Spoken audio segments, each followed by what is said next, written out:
It was a hot day in the west. The sun beat down from a clear sky, casting a harsh light over the land.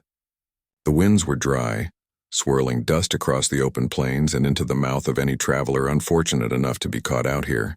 A lone rider moved slowly along a dirt path near the edge of a wide river.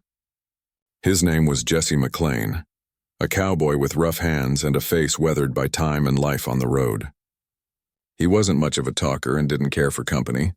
In fact, most of his life had been spent alone, wandering from place to place looking for work and a bit of peace. Jesse wasn't a bad man, but he wasn't a saint either.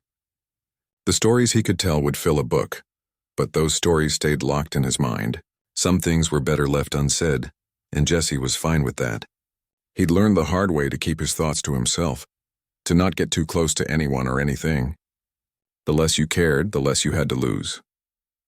His horse, a sturdy bay mare named Daisy, trudged along the path, the sound of her hooves the only noise in the still air. The river ahead looked calm at first glance, but Jesse knew better. He'd seen how quick it could turn dangerous. That river had a reputation for sweeping people away, never to be seen again. As Jesse neared the water's edge, he paused, letting Daisy drink from the cool river. He wiped his brow, feeling the sweat mix with the dust on his face. It was then that he heard it. A faint cry for help. It was a sound that seemed out of place in the vast emptiness of the land. Jesse's hand instinctively moved to his gun, but he knew better than to draw it without cause. Instead, he scanned the riverbank. There, just a little further down, he saw something moving in the water.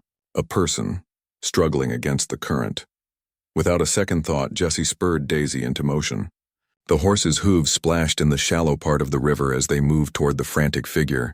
The woman was clearly in trouble, her arms flailing, trying to stay afloat.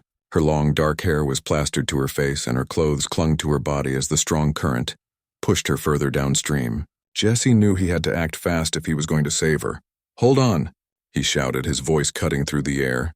The woman's eyes were wide with fear as she glanced up at him, but the force of the river kept her from responding.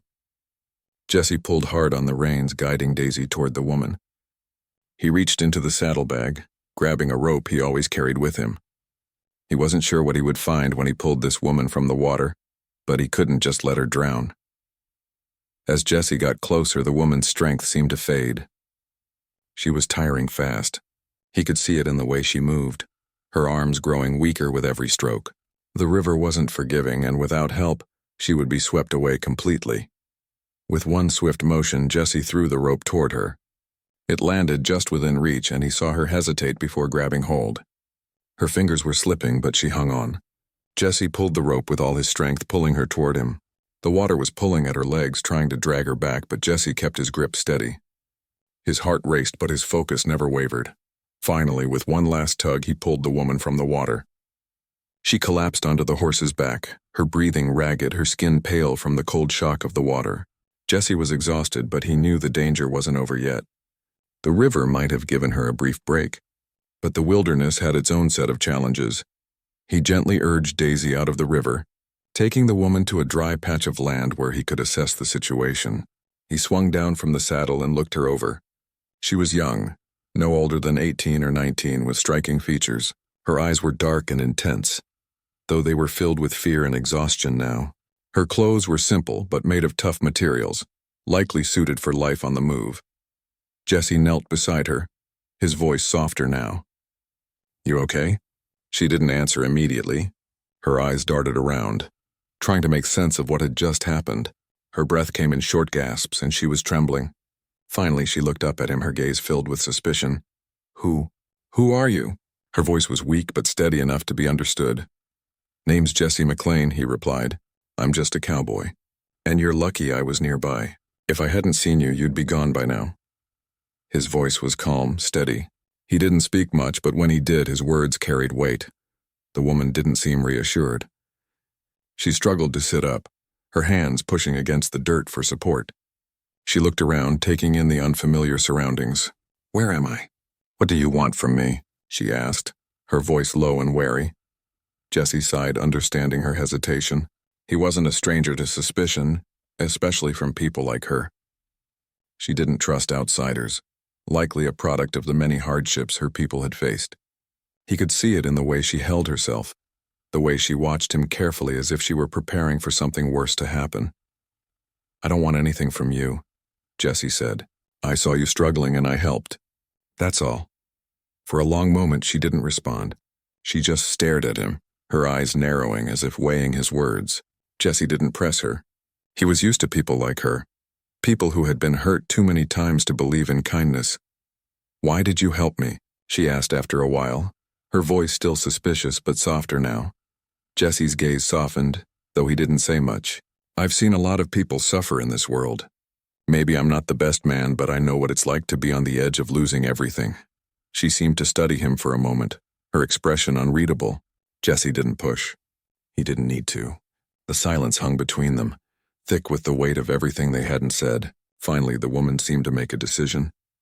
"I need to get to the mountains," she said quietly. "There's a safe place for my people." Jesse didn't argue. The mountains were a long way off, and there was little chance she would make it on her own. He could see the desperation in her eyes now, and he couldn't just leave her here to figure it out alone.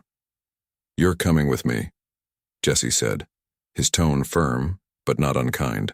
"I'll help you get there, but we move fast." She didn't argue. She didn't have the strength to.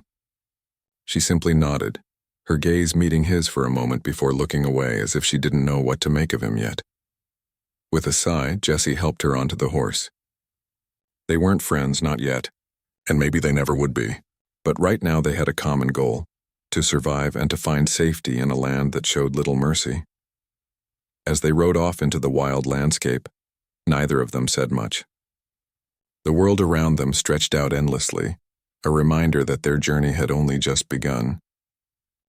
The days that followed were long and tough, with the heat of the desert sun constantly pressing down on them. Jesse and Atsadi rode together in silence, both lost in their own thoughts.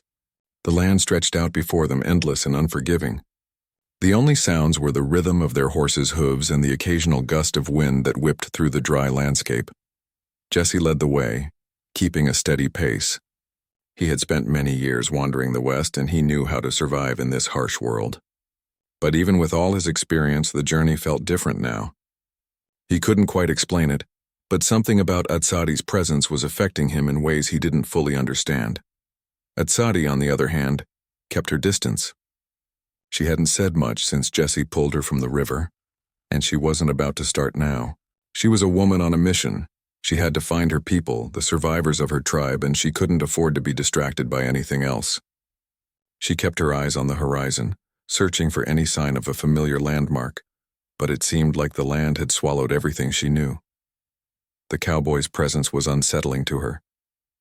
He wasn't like the soldiers or settlers she had heard about, but he was still an outsider, someone who didn't belong in her world. And yet he had saved her life. That was something she couldn't ignore, no matter how hard she tried. Every now and then Jesse would glance at her, noticing how tightly she gripped the reins. She looked like a person carrying a heavy burden, even though she barely spoke a word. He wondered what she was running from, what had driven her to the point of desperation. But he wasn't one to ask personal questions, and she wasn't the kind of person who would open up easily. They spent their nights around campfires, with Jesse doing most of the talking when they had to.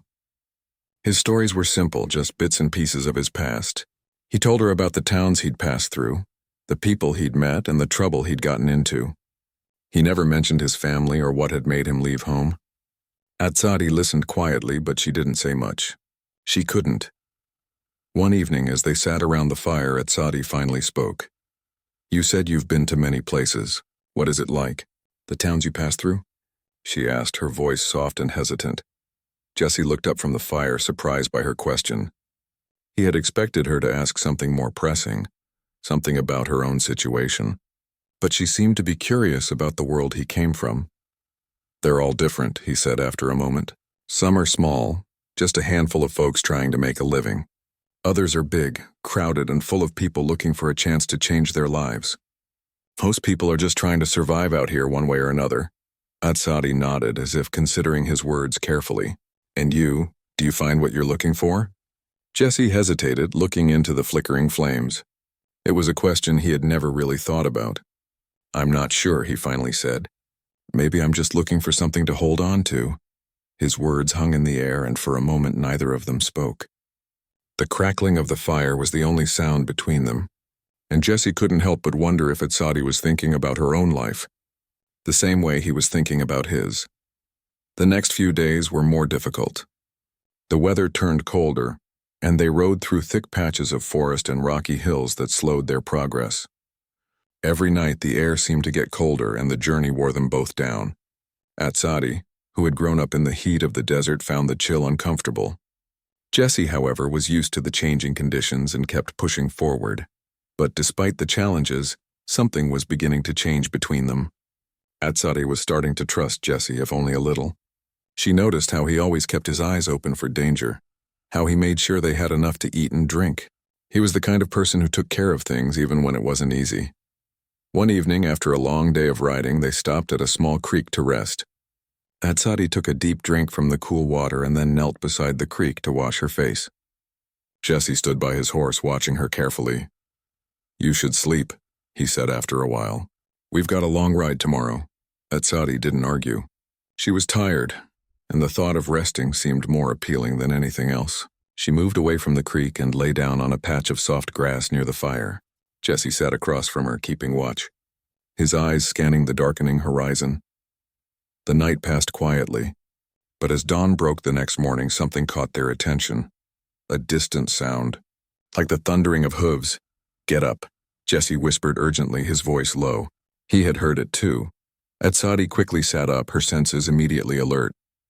Jessie had been right, there were riders approaching. They couldn't tell from which direction they were coming, but the sound of hooves was getting closer.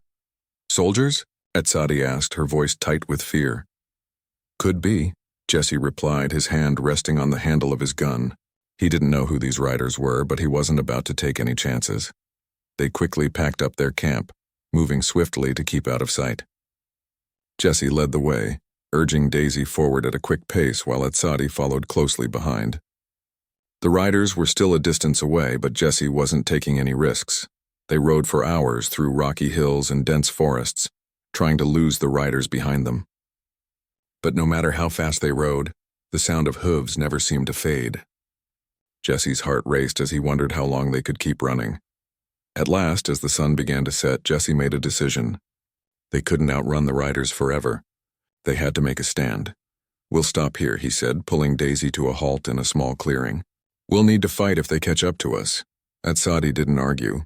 She had learned to trust Jessie's judgment, even if it meant facing danger. She dismounted and followed him to a small patch of trees, where they could hide and make a plan. The riders were almost upon them now, and Jessie could feel the tension building. His hand rested on his gun, ready for whatever came next. Etched too was prepared. She had survived many battles before, and she wasn't about to let herself be caught without a fight. Just as the riders came into view, Jessie's instincts kicked in. The riders were soldiers, just like he had feared. There were 5 of them, all armed and looking for trouble. Jessie stood up, his eyes scanning the soldiers as they approached. Etched moved beside him, ready for anything. But just as the soldiers saw them, Jessie made a decision that would change everything. He wasn't going to run anymore. He was going to face this head-on, no matter what.